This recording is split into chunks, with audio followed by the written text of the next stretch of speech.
Hey guys, we've been getting a lot of requests for updates on the bus, so I thought we'd just do a walkthrough real quick. So basically what we have here is an International CE200. It's a 7.3 turbo engine diesel, and the whole length of the bus is 36 feet. The actual living quarters is around 28 feet. So let's just go and walk around the bus real quick and give you a quick overview of what we've done and what we're going to be doing. So here I put a couple eye hooks here. And what's actually going to be here is a table. So it's going to be mounted up when we're driving. If we want to use a table, it's going to fold down. When it's folded up, we're going to have a nice little thing that says Louie. So the school bus name is Louie. As we go on down here, so the whole bus is 36 feet. But what I did was I added a 4.5-foot deck on the back. This houses our outside unit for our mini split. This mini split, which will go in more detail inside, you can see how quiet it is. It's a VHI 12,000 BTU, basically around a 1-ton unit. And that's going to sit on the back of the deck. You can actually see it's already running. So we're actually cooling the inside already. I have it run through this long extension cord. That's how I'm running it right now, so basically shore power. On the back of the bus, it's about 7 foot wide and about 4.5 foot deep. Over here, we will have a generator. So as we're driving down the road, we're actually going to have a generator that will be powering the whole actual bus. So right here, we're going to have we have a 9,000 watt generator, which is completely oversized for the bus, but in case we need it for the house or whatever, it's going to be sitting right on here on the back of the actual Skoolie here. In between that, we're just going to have a few extra gas cans and also just storage in case you want to bring bikes. Along this side, we really won't travel down this side, but this is where the shore water is going to be, so we can hook up to the actual water of the actual RV park, wherever you want to be. So let's go inside and see the rest. Now, before we actually go inside, we're going to completely take away all the paint, and we're actually going to paint the whole entire bus a different color. Also on top of the bus, we're going to use some sort of silicone-based paint. I'm not really sure what it's called, but it actually helps drop the temperature inside for around 20 degrees. So on top of the bus, that metal may be 140 degrees, so it's actually going to drop it quite a bit. So it's actually not just sitting there getting hot inside. Also, when we're driving down the road, it'll help with keeping it cooler. Are you Max Terry? Yes, I am. Can we go ahead and go inside? Yes, except you're Max Terry. Yes. All right, so walking inside, all this is going to be removed in reference to what came with the bus, and we're going to have tile all around it and nice wood steps going up. These two doors here, these are going to be welded together, and it's going to open up like a house door. So it's going to be one solid door opening up this way. All these windows will stay, and we're going to have a nice door with a keypad combination so we can actually open the door in case we don't want to carry the keys. With that, let's go inside.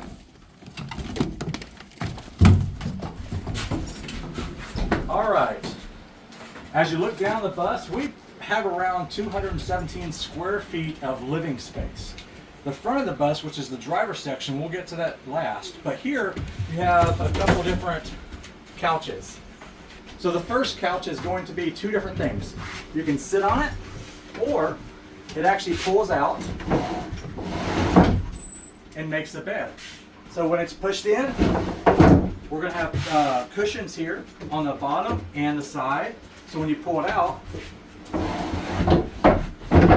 cushions here, they'll be placed here so somebody can actually sleep here. Also for storage, what I did was I made this so all of these slats can be brought up and you can store pillows, blankets, whatever you need to store down there, paper towels. Maybe the kids want to hide down there, I'm not sure. But it just pushes in like that, goes back down. Also on each armrest, these are going to be a nice wood stained slab of wood, and inside there are going to be cup holders, so chrome cup holders.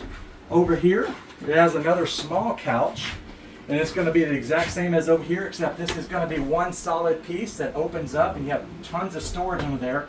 Nice padding, that'll be permanent right there, and also permanent padding right here. Once again, armrests have cup holders, so when you're driving down the road, it gets a little rocky, you don't have to worry about your actual beverages going everywhere.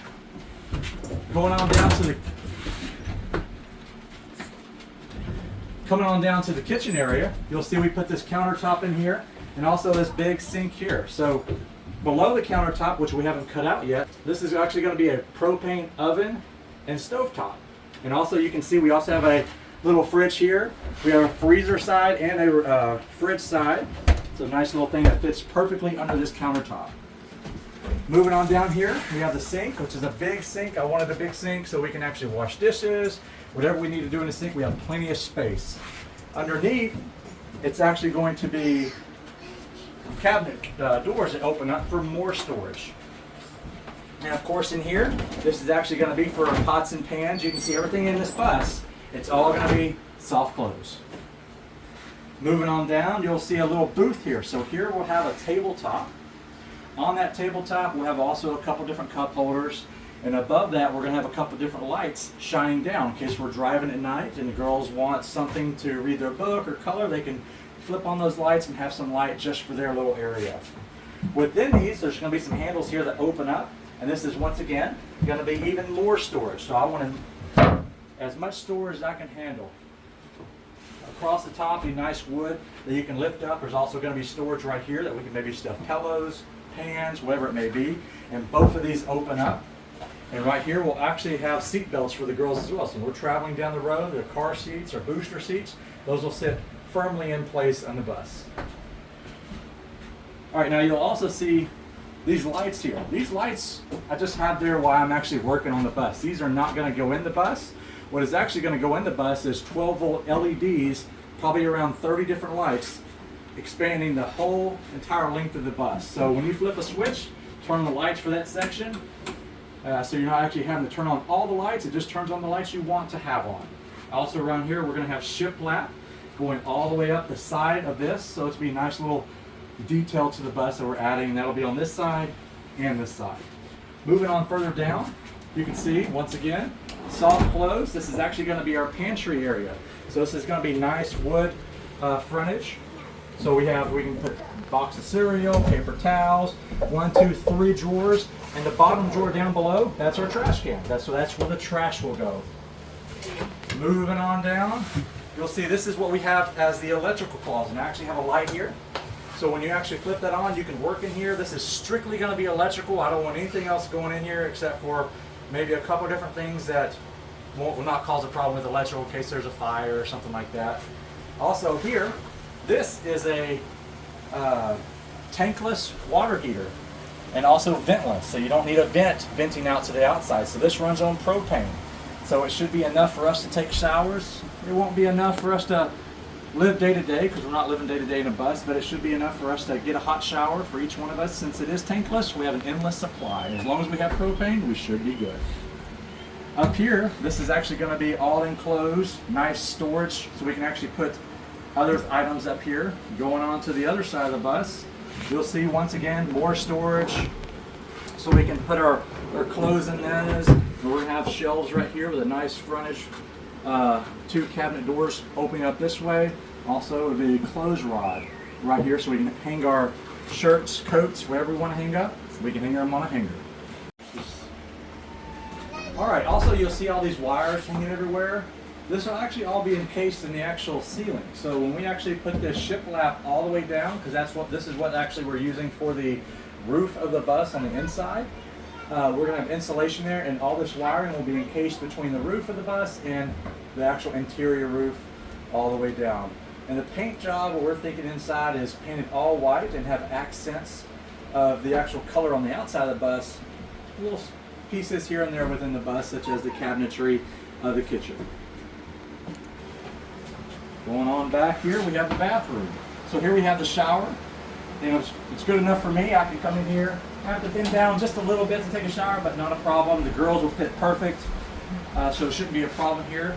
This will be the toilet. So also, this bus is going to have both clean gray and black water all underneath the bus, except for the fresh water.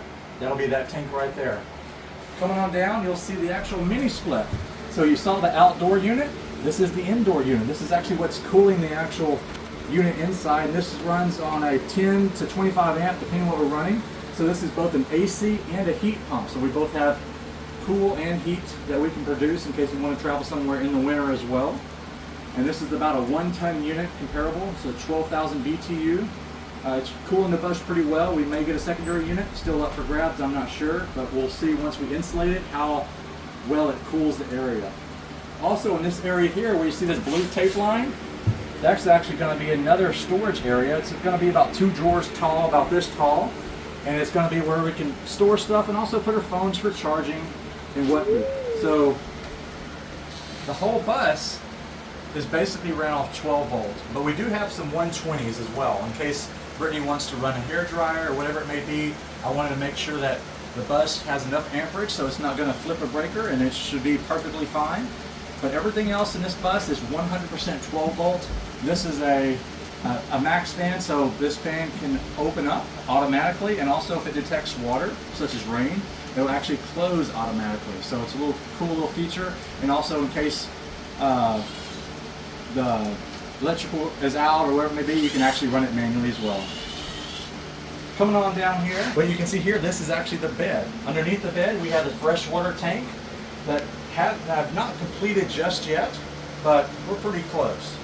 On top of that is going to be our mattress. However, I've already made a few changes. It's going to sit about a foot taller. That way we can have 2 huge drawers that pull out underneath the bed, pulling out this way. And so the bed will sit up pretty tall, so what I'm going to do is I'm going to build some steps, and inside those steps also have storage. So we wanted to make sure we do everything we can to maximize our storage. But the bed is going to be a queen size bed. We will have a little extra room down there at the end that we're also going to be putting a few other things such as cabinets up top, and also a couple different outlets for charging our phone. Also underneath the bus, what I call the garage, it's something where we can store maybe some chairs from outdoor chairs, whatever it may be.